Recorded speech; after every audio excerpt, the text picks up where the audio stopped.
नमस्कार, आप देख रहे हैं उत्तर प्रदेश विशेष। मैं हूं आपके साथ कीर्ति हर्षबिंदल। गोरखपुर दौरे के दूसरे दिन है।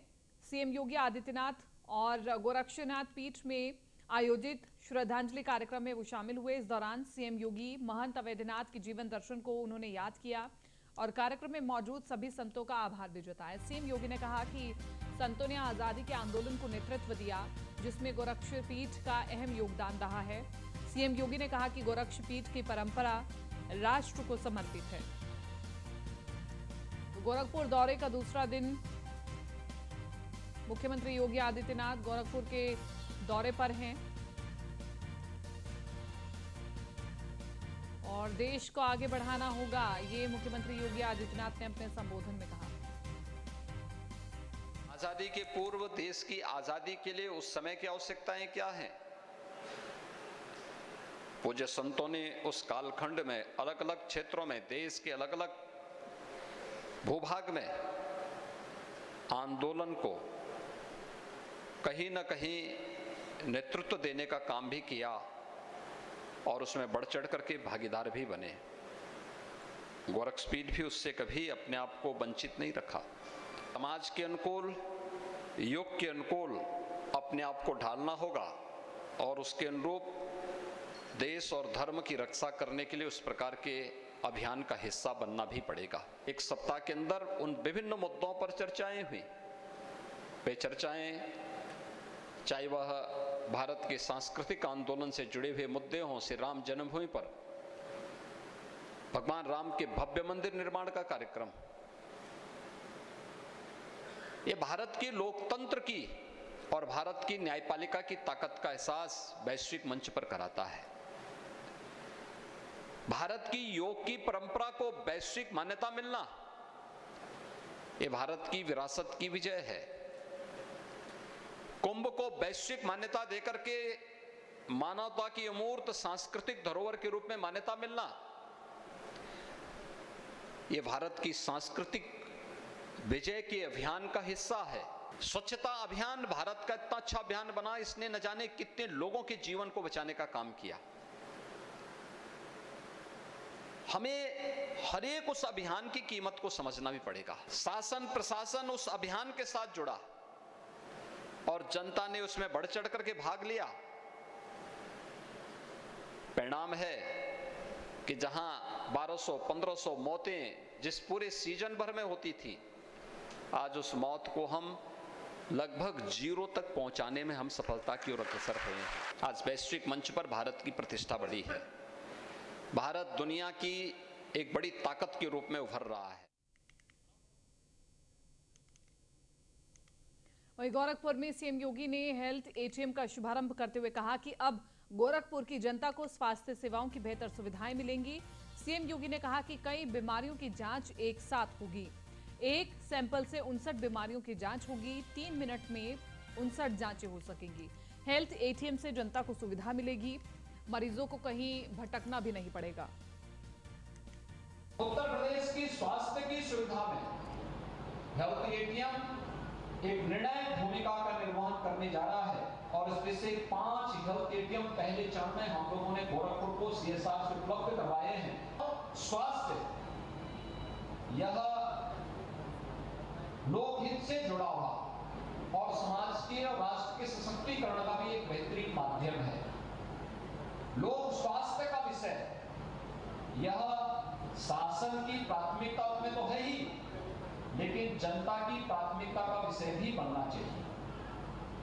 सरकार जो कार्यक्रम चलाती है, आम जनमानस में उसके प्रति उतनी ही जागरूकता दिखनी भी चाहिए और जागरूकता के लिए आज आवश्यक है कि हम लोग हर एक स्तर पर लोगों को इसके बारे में अच्छी सुविधा देने की बात करें, जागरूक करें। उत्तर प्रदेश की स्वास्थ्य की सुविधा में हेल्थ एटीएम एक निर्णायक भूमिका का निर्वहन करने जा रहा है और इसमें से 5 हेल्थ एटीएम पहले चरण में हम लोगों ने गोरखपुर को सीएसआर से उपलब्ध करवाए हैं। स्वास्थ्य यह लोकहित से जुड़ा हुआ और समाज के और राष्ट्र के सशक्तिकरण का भी एक बेहतरीन माध्यम है। लोक स्वास्थ्य का विषय यह शासन की प्राथमिकता में तो है ही, लेकिन जनता की प्राथमिकता का विषय भी बनना चाहिए। सरकार जो कार्यक्रम चलाती है, आम जनमानस में उसके प्रति उतनी ही जागरूकता दिखनी भी चाहिए। और जागरूकता के लिए आज आवश्यक है कि हम लोग हर एक स्तर पर लोगों को इसके बारे में अच्छी सुविधा देने की बात करें, जागरूक करें। लखनऊ में सपा के कार्यकर्ताओं ने महंगाई और बेरोजगारी जैसे मुद्दों को लेकर के जमकर धरना प्रदर्शन किया। इस दौरान कार्यकर्ताओं और पुलिस के बीच जमकर धक्का मुक्की भी हुई। हालांकि सपा के विरोध प्रदर्शन को देखते हुए पुलिस प्रशासन ने तत्काल कार्रवाई करते हुए कई नेताओं को हिरासत में ले लिया, जिसका सपा नेताओं ने जमकर विरोध भी किया और योगी सरकार पर निशाना भी साधा।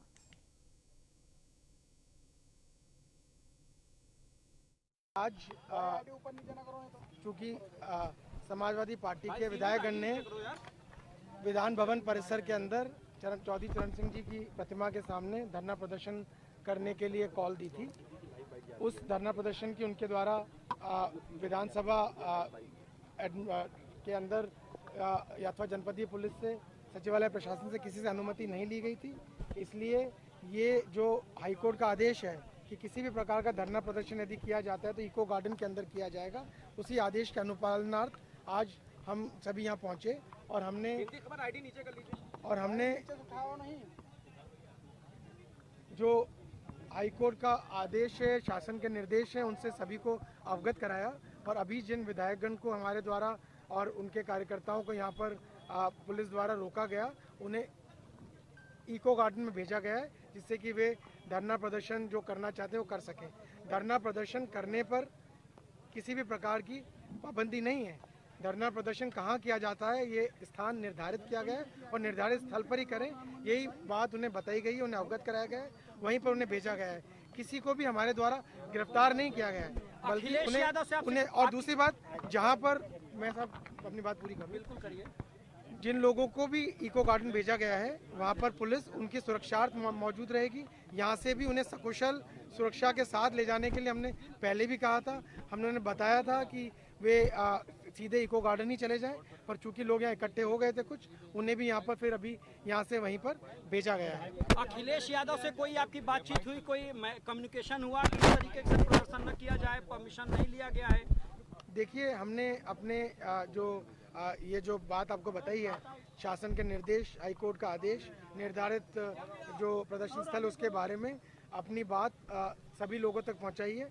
जो राष्ट्रीय अध्यक्ष समाजवादी पार्टी के हैं उन तक भी पहुंचाई है और हमारा सुबह से यही प्रयास था और अभी भी यही प्रयास बना रहेगा कि किसी भी प्रकार का प्रदर्शन जहां पर निर्धारित किया गया स्थल वहीं पर हो, उसके अलावा अन्य कहीं ना हो। कुछ लोग मुझसे भी पूछे थे कि साहब ट्रैफिक बाधित नहीं होता अंदर जाकर। आपने देखा ही कुछ विधायकगण के साथ में बहुत सारे कार्यकर्ता भी साथ में जाते हैं और अकारण अनावश्यक लोग बहुत सारे यहाँ सड़क पे परेशान हो जाते हैं, यातायात बाधित हो जाता है। किसी भी प्रकार की बाधा का सामना शहर की जनता को ना करना पड़े, व्यवस्था बनी रहे और उस व्यवस्था को सुचारू रूप से हम संचालित कर पाएं, इसीलिए ये सारी कार्रवाई की। आज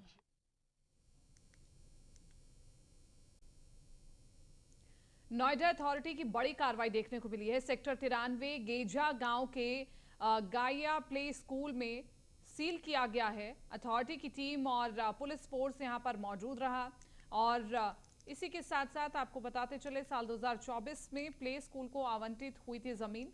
साल 2013 तक करना था पूरा भुगतान। अथॉरिटी ने 4 नोटिस भी जारी किए थे, लगातार नोटिस पर जवाब भी नहीं दिया गया और इसलिए कार्रवाई हुई है। इंस्टीट्यूशन श्रेणी था ये प्लॉट और 1950 वर्ग मीटर में बना था प्ले स्कूल।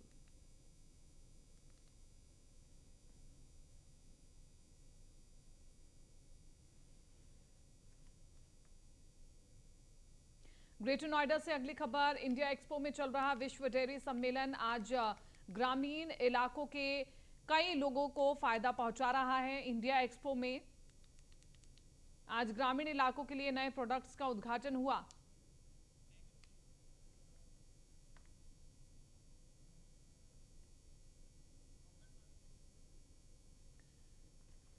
तो प्रतिभागियों को इसमें काफी फायदा मिल रहा है। सखी डेयरी, माही, देसी, ये जो तमाम नए नाम हैं वो इस अभियान से जुड़ रहे हैं। भारत में 48 साल बाद ये जो मुहिम शुरू की गई है, इसमें तमाम जो छोटे उत्पादक हैं उनको फायदा मिल रहा है।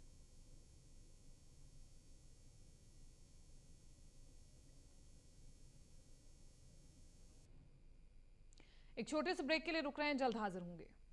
और ब्रेक के बाद रुक कर रहे हैं अगली खबर का। नोएडा के सेक्टर 63 फिटनेस वर्ल्ड कंपनी की ओर से 7 महीने से लगातार प्रतिदिन विशाल लंगर भंडारे का आयोजन किया जा रहा है। इसी क्रम में फिटनेस वर्ल्ड कंपनी के मैनेजिंग डायरेक्टर दिनेश कपूर और न्यूज वन इंडिया के मैनेजिंग डायरेक्टर शैलेंद्र शर्मा जी ने भंडारे का आयोजन किया और बताया कि सोमवीना प्रसाधन के नाम से ये हमारा भंडारा 7 महीने से लगातार चल रहा है। प्रतिदिन 400 से 500 लोगों को मुफ्त में भोजन ग्रहण कराते हैं और हर एक दिन बदल बदल कर भोजन बनवाते हैं। ये भंडारा लगातार जारी रहेगा और नोएडा वासियों से भी मैं अपील करूंगा, जो लोग भूखे हों हमारे इस भंडारे में आएं और प्रतिदिन भोजन खाएं।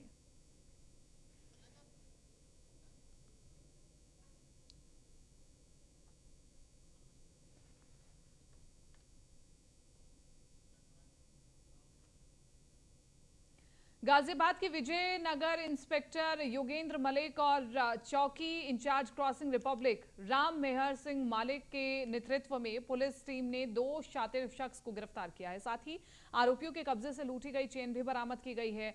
चेन लुटेरों से चेन खरीदने वाले 2 आरोपियों को भी गिरफ्तार किया गया है। पुलिस ने बताया कि दोनों शातिर बदमाश नोएडा गाजियाबाद में चेन स्नेचिंग की वारदात में लगातार शामिल रहे हैं।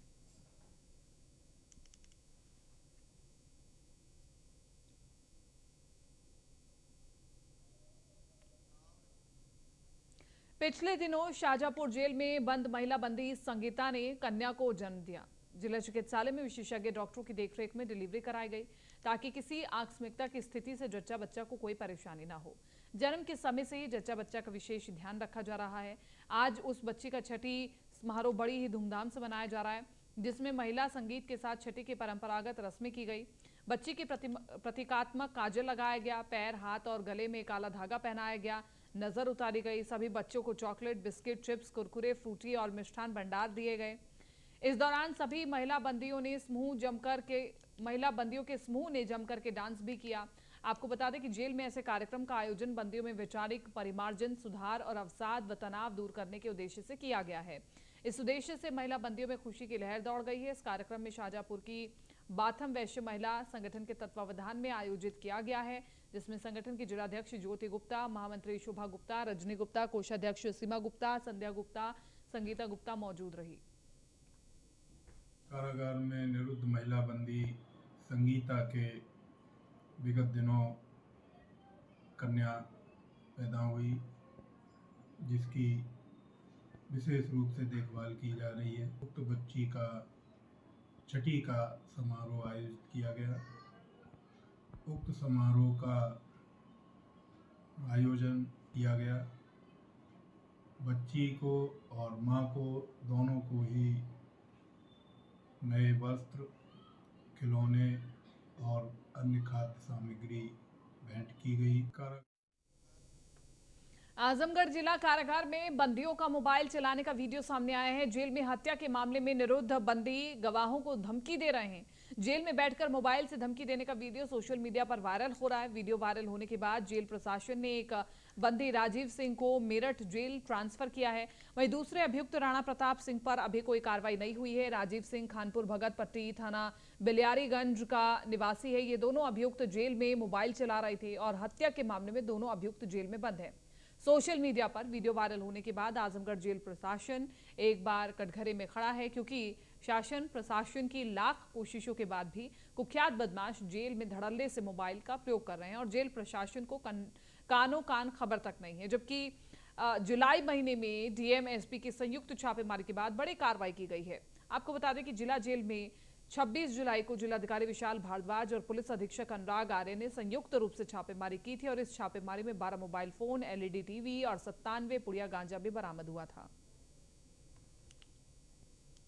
ये एक वीडियो वायरल हुआ है जिसमें एक व्यक्ति मोबाइल के साथ नज़र आ रहा है लेटा हुआ। इस वीडियो में ये स्पष्ट नहीं है कि वीडियो किस जनपद का है, किस जेल का है, कहाँ का है। इस वीडियो को जांच के लिए जेलर आजमगढ़ को भेजा जाएगा और इसके बाद अगर हमको जांच के उपरांत ये तहरीर हमको प्राप्त होती है तो हम लोग इस प्रकरण में मुकदमा लिखकर वैधानिक कार्रवाई करेंगे। चलिए अगली खबर का रुख कर लेते हैं। पीलीभीत से अगली खबर, सुनगढ़ी के वसुंधरा कॉलोनी में सीबीआई की रेड। एनएचएआई के मैनेजर के घर सीबीआई की छापेमारी। सीबीआई ने 2 लोगों को हिरासत में लिया है। एनएचएआई के मैनेजर समेत 2 लोगों को साथ में ले गई सीबीआई और छापेमारी में 1 करोड़ 70 लाख रुपए मिलने की सूचना भी मिली है।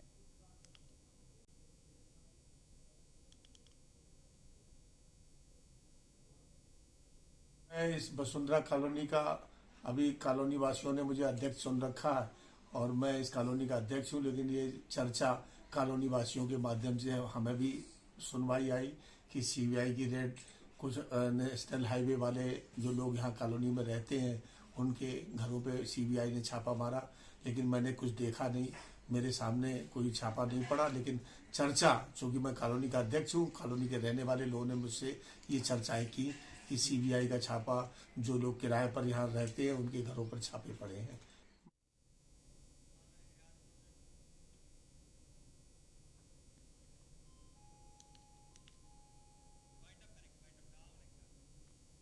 फिलहाल इस बुलेटिन में मेरे साथ इतना ही। दीजिए इजाजत। नमस्कार।